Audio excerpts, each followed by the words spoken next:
Acne is not just about treating what you see on the surface of the skin. Sunscreen is obviously a key part of that. The reality is that even if you are somebody, sunscreen is not just for summer, it is a key component to acne prevention, treatment, and recovery.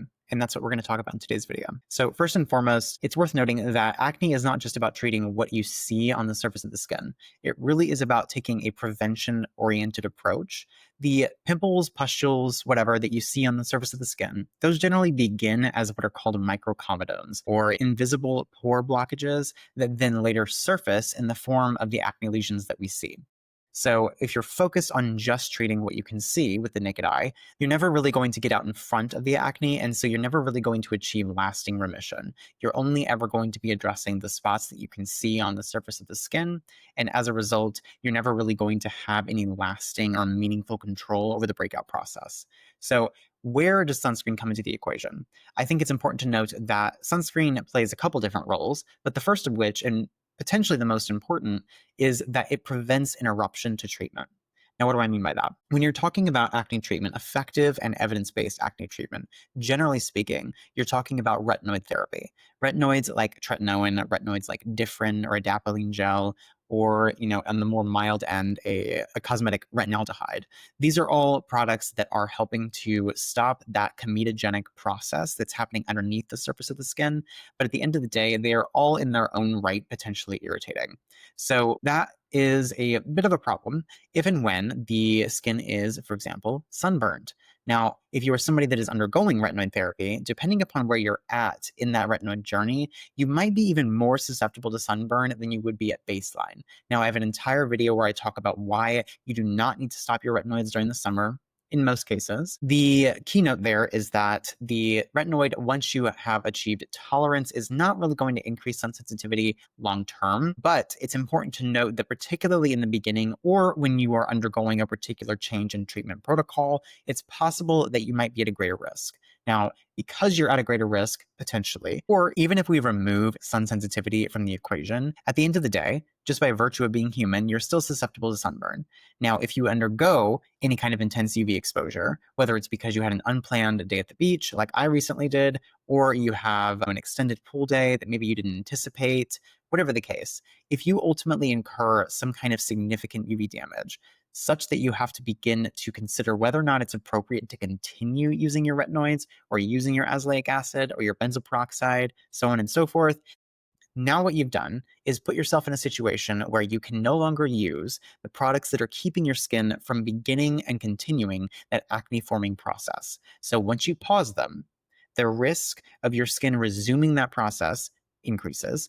And then on top of the fact that you've stopped your treatment, you're also dealing with all of the related inflammation associated with the sunburn. Even if you in a magical world where you didn't have to stop these treatment products in the context of a sunburn, the inflammation associated with that skin injury by itself could potentially increase the risk of new or worsening breakouts, even with treatment. So by preventing those interruptions to treatment, sunscreen is a very critical piece to the ongoing maintenance, because it means that you will not have the stop and start that can happen if your skin is intermittently being damaged by the sun, which is not uncommon for a lot of people, particularly in the summer months. A lot of people will burn once or twice, maybe even more than that over the course of a few months. Those are very significant stops in your acne treatment. So if we can avoid those, then we can ensure that the treatment that is keeping our skin clear, that is depending upon the treatment, potentially helping to address some of the unwanted side effects associated with those breakouts, is able to remain a part of our routine. So again, the point here is to note that sunburn is avoidable, and sunscreen is obviously a key part of that. So in order to prevent those interruptions to treatment, leverage the sunscreen as part of a more broad, more comprehensive sun protection strategy to avoid those interruptions.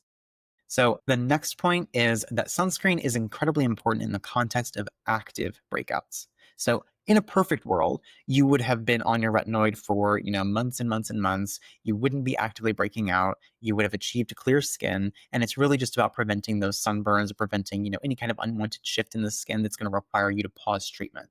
But in a real world where we are not necessarily dealing with clear skin all the time, Or maybe we just haven't yet achieved it because maybe we're still trying to figure out which acne treatments work best for us with our lifestyle, with our particular case. The reality is that even if you are somebody that achieves relatively robust remission, relatively robust clearance, you're probably still going to break out on occasion. It's just kind of the nature of the condition, so to speak. So when we're talking about acne, we're talking about, a long-term strategy, which I think we should always be doing when we're talking about skincare. We need to be aware of the fact that when we have those active breakouts, whether it's because we get one or two every now and again, even though we're generally clear, or because we haven't yet achieved clear skin, we have to know that when we are exposing our skin to additional UV radiation in the context of those active breakouts, we're increasing the risk of unwanted pigmentation changes, unwanted textural changes.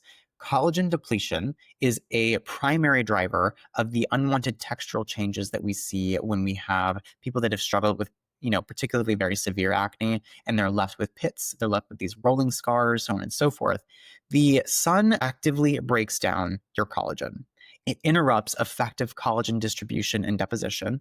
That means that you are at an increased risk of developing these hypotrophic scars, and in some cases, hypertrophic scars, so the raised scars, in response to these acne lesions, because it interrupts your skin's natural healing process. So keeping the sunscreen going, even when you are actively breaking out, is incredibly important, because on top of the fact that you're preventing some of these unwanted changes associated with the breakouts that you're currently experiencing, if your skin is actively breaking out, it's more susceptible to new breakouts, to additional breakouts. So any inflammation that might be incurred by, for example, a sunburn, which again, you can prevent with the sunscreen, is going to be even more detrimental to the clearance of your skin, to the resolution of the active breakouts. So again, preventing the unwanted changes, whether that's pigmentation or textural irregularities, and ensuring that we are avoiding the inflammation associated with skin injury related to sun exposure is extremely important in the context of active breakouts. If we can avoid those skin insults, we can avoid interruptions to treatment, and we can avoid some of the unwanted changes that we're already at risk for just because we have the breakouts, but can become even more of a risk if we're talking about skin that is also, at the same time that it's experiencing these breakouts, being exposed to additional UV. The last piece is that sunscreen is essential in the healing, or what Dr. Sam Bunting has coined the tidy up phase. So even after we've achieved lasting remission, the skin is no longer actively breaking out, we still have these bits of pigmentation, we still might have some textural irregularities, so on and so forth. All of these things are going to respond much more effectively to topical or procedural interventions. So whether this is something you're doing at home, either in the form of over-the-counter or cosmetic products, or even prescription products, or it's something that you're addressing in clinic, whether that be with microneedling or with lasers or with IPL, whatever the case. If you are trying to address these concerns, if you are undergoing these treatments, whether they be at home or in clinic, but you are not actively preventing additional UV exposure, you are reducing the ability for your skin to respond to and benefit from these treatments. So what does that mean? It means that you are potentially reducing your overall likelihood of a return on investment because you are potentially reducing your skin's ability to respond to these treatments. Your skin can only do so much. And as I said before, your little tube of product, or even your really hefty laser that you might be getting in clinic, is not that strong compared to the giant mass of fire that powers our solar system. So if you are consistently exposing your skin to additional and excess UV, while also undergoing these treatments, you are not only wasting your time, you are wasting your money, you're potentially going to end up with skin that looks worse than it did before. So all of those are unwanted changes. We want to avoid all of those changes. But generally speaking, the take home should be that acne is something that has to be addressed with a long-term approach.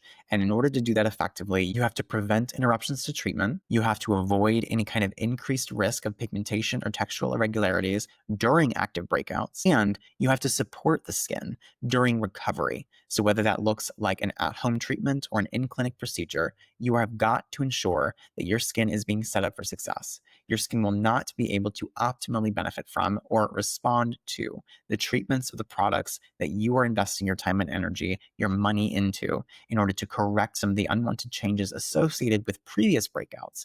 Even if you've achieved clear skin, a lot of the time people are left with skin changes that they want to address.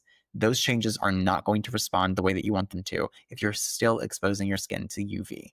So what do? We ensure that sunscreen is a key component from start to finish and beyond. If this was at all helpful, I really do hope that you'll like and subscribe. I really do want to continue to dive deeply into these topics. Acne is something that is very near and dear to my heart. It is the thing that got me into skincare. It is the thing that I'm most passionate about. I really do want to ensure that everybody that leaves this channel feels empowered and informed. So if this was useful, like and subscribe. If you have any questions, drop them in the comment section. I will also include the link to my free retinoid readiness guide. This is just a simple PDF. If you are somebody that has not yet tried retinoids, but you want to give it a go because maybe you have some congestion concerns, it's going to give you a little bit of a sense of why retinoids are useful in the context of acne, but also help you to potentially choose one that is appropriate for your skin. And then a couple tips and tricks for starting a retinoid to minimize the risk of irritation and maximize the chances of success. If you're like me and you've been using retinoids consistently, but you're now finding yourself in the summer and you're hearing people say that you can't be on them during the summer, please watch this video where I talk about why that is not true and why you do not and should not need to stop your treatment just because you might be going to the beach a few times this summer.